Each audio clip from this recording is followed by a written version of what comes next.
Hey, welcome to the podcast by Mata. I'm your host, Joe Mata. And today we're going to be doing a show featuring sports, mainly the LPGA women's golf. Back in 2004, I had the pleasure of witnessing a player who played in the Pro-Am, and he was a ripe age of 8 years old. He's the youngest player ever to play in an LPGA Pro-Am, and I know this is fact because he is my son, Brandon. Brandon, welcome to the show. Thank you. How are we doing today? I'm pretty tired. Yeah, I bet. You had a long day today. Hey, I know it's going to be maybe kind of hard for you to somewhat remember. You were only 8 years old at the time, and you're, 22 now? 21. 21, okay, yeah, well, and it's called old age there, bud.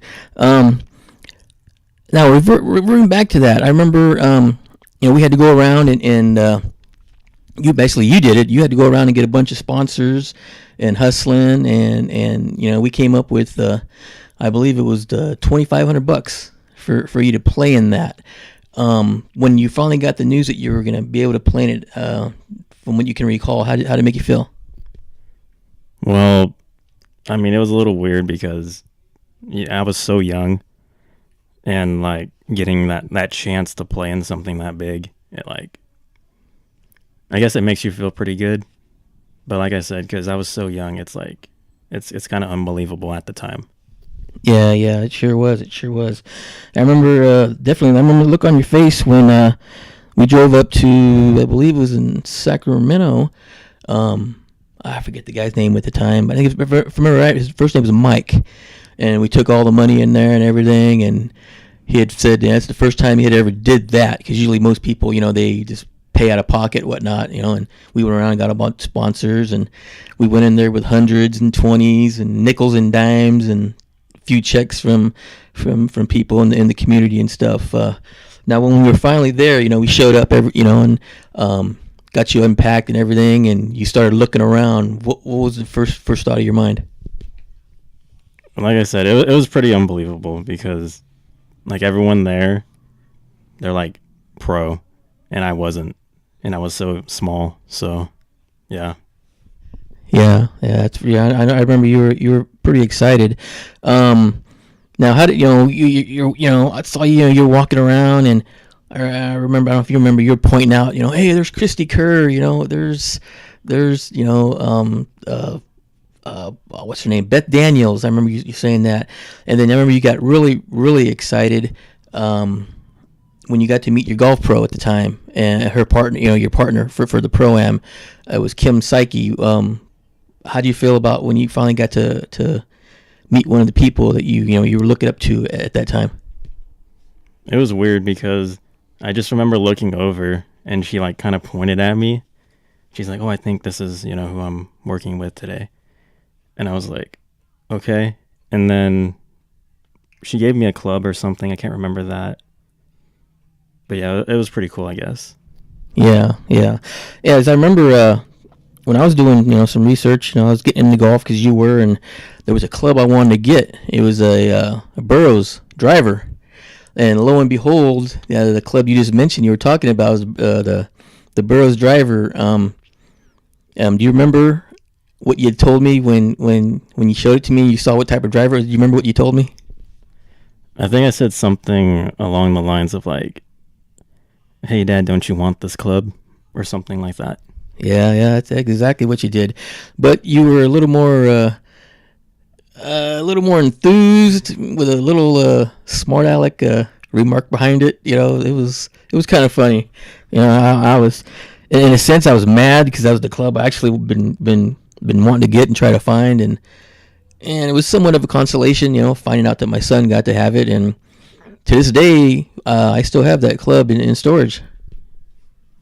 Yeah, it's just like super small because like back then I was small, and they needed to cut the club for me, and it was cool because we went into like this trailer. I didn't know what it was about, but we went inside, and the guy got it fitted for me and everything, and it was a pretty quick process.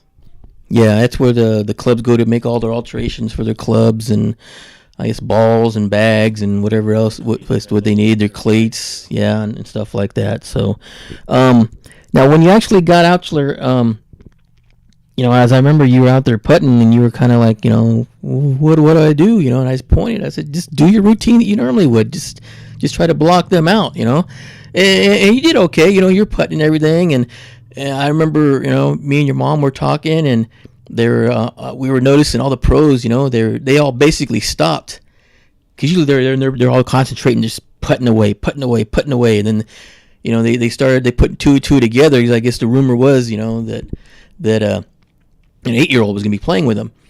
And then, they saw you out there, and they figured out you were there, and they were just basically just watching you, putt.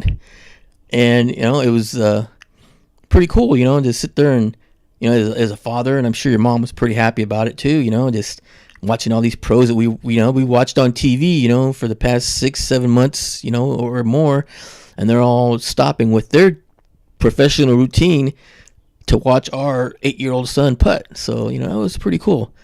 Now, I remember we were going over to the driving range after you putted and everything, and you wanted to go, work out that driver to see how it felt. Now, with all people who don't know, when you go out to the at a professional golf tournament, if you're actually the player, you walk up, you check in, you tell them who you are, and basically what they do is they pull your name out and slide it into a plaque. And what was the process of you go ahead and explain what you felt during that time when you checked in to do your driving? It was pretty cool, like, because I was there with pros, like professionals, and like when they like put my name in the little plaque or whatever it was like, oh, I guess I'm a pro for a day or something. It felt pretty good. Yeah, you were definitely excited, that's for sure. I remember you were like jumping up and down and saying, look dad, there's my name. I was like, yeah, I mean, yeah, son, that's your name. Go out there and do what you're supposed to do. And you did. You went out there and you were kind of nervous. You were, you shanked a couple of them, but after that you settled down, and same thing happened there on the driving range. They were in there, and people were just hitting away, and then they noticed that you were there, and they all just basically stopped what they were doing, and it was the same thing again. Make it worse. They just made it worse by watching me, because it was nerve-wracking enough me just being there. But they made it even worse because they're like, oh, look, a little kid, let's watch. Let's see what he can do. And then I would slice the ball or whatever, Yeah. Yes, I remember when I was working at a local casino here, and the word got out that you were playing in the tournament, and the department I was running at the time, I had 4 or 5 guys who wanted, I don't know if you remember this, but they wanted you to sign a ball for them because they wanted to be the first one to have a signed ball from you. And so before the tournament, I had you sign 4 or 5 balls, and then when I got back, I gave it to those people. Yeah, I think I remember a little bit of that because it was weird.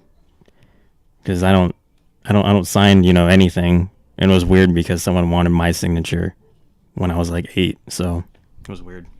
Yeah. Now, you actually how did you guys do? How did you guys fare in the actual tournament itself? There was like 4 or 5 of you guys, and with your golf pro Kim Psyche.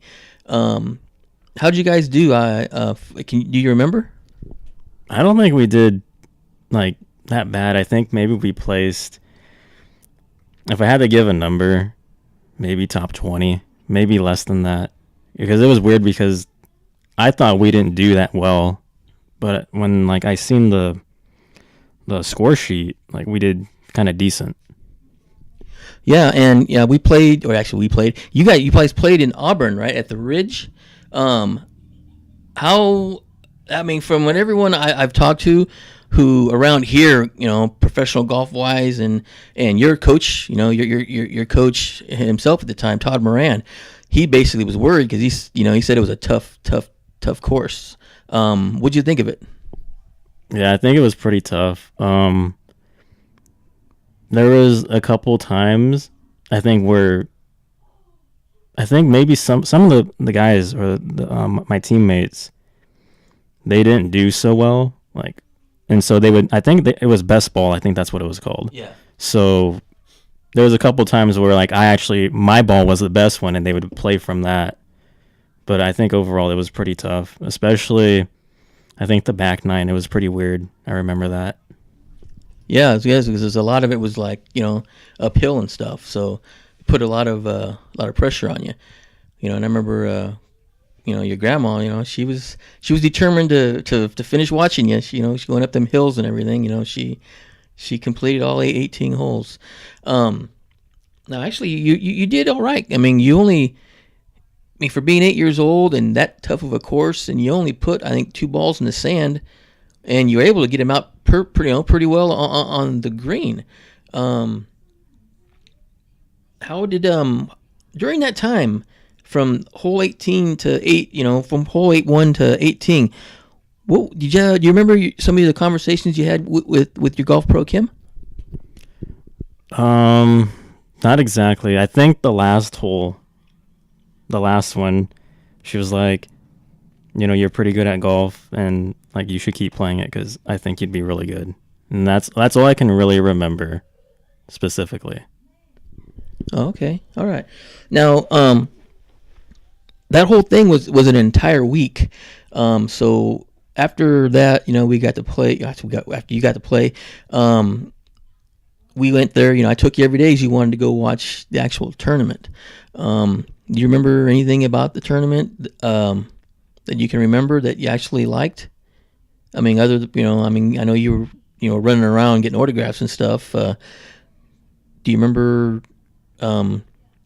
what maybe you were excited about to get a picture with or autograph with or with somebody? I can't recall anything specifically because there was so much going on, especially like the tournament itself. Yeah, I remember. Okay, do you remember that the one time when you were walking with Kim during that time, and she kind of like grabbed you and pulled you really close while you guys were walking when you guys were talking? Do you remember that? Yeah, I remember that. Yeah.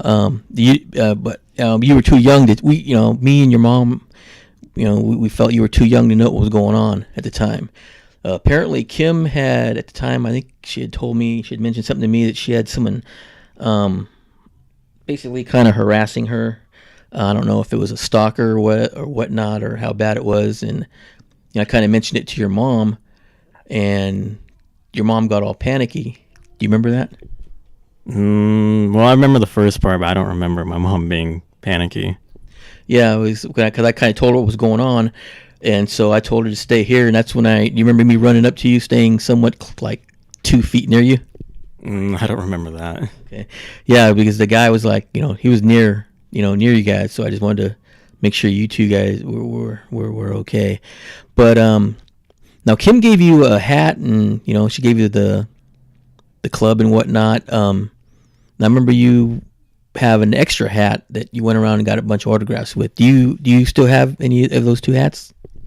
I don't have the latter one, but I have the former hat that Kim gave me. It's like hanging up and with her signature on it still. All right, that's good. Now, overall, what did you think of the entire experience? I mean, did you enjoy it? Is there something you want to say to maybe younger golfers who may be listening to this, who may want to pick up the game? Is there any thoughts or advice you want to give people? Well, it was pretty cool because I don't think many 8-year-olds do something like that, and I think maybe I'm still the youngest to play. In which case, maybe we should call up Guinness World Records and get that officialized. But to like younger golfers or just anyone, I guess, golfing in general, it's more mental. Like I mean, because like your best day may not be your best day the next day. Like you might not do so well one day, but you just have to keep at it because you'll eventually get better. And like I said, it's just mainly mental, and you just have to find a way to overcome that. And then the actual golfing itself, it'll fall into place. All right, now that was good advice there. Now, do you still play the game, or have you thought about maybe swinging the club, getting back out there, just I mean, not like serious, but just to see how you would do, or see if you still got it?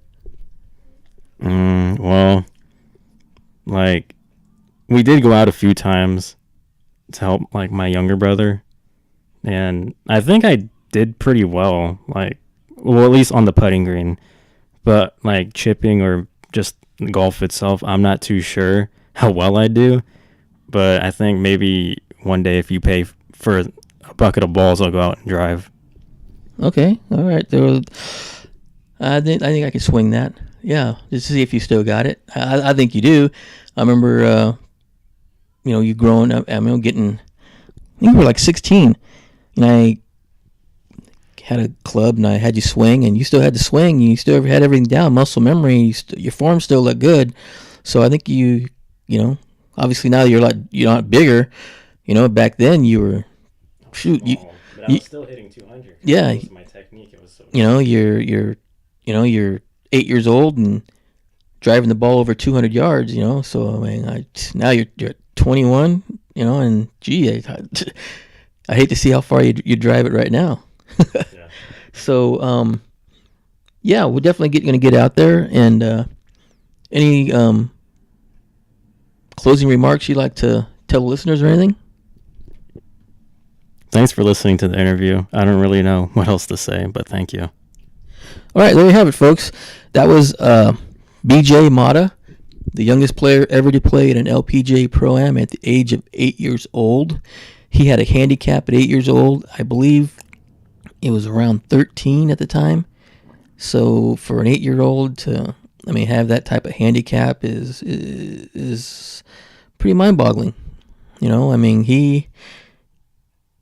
Him growing up, we tried to get him in football and he couldn't do it. You tried him in baseball, he couldn't do it. And then he tried to tell me, "Yeah, Dad, I can do golf. I've seen him do that. I can do that." And I was like, "I don't think so." But he was determined. So we went out there and got the club and whatnot, and lo and behold, he had what it took. So, like I said, I want to thank my guest again, BJ Mata, for being on. For him being my son, it took quite a bit to get him booked on this show, so. But yeah, I want to thank you guys for listening. I hope you do enjoy this.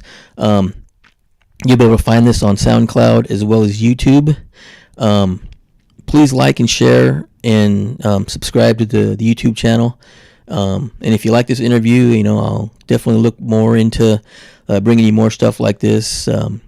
Local kids in the area. Sports-wise and things like that. So this is the podcast by Mata. I want to thank you guys for tuning in, and we'll see you next time.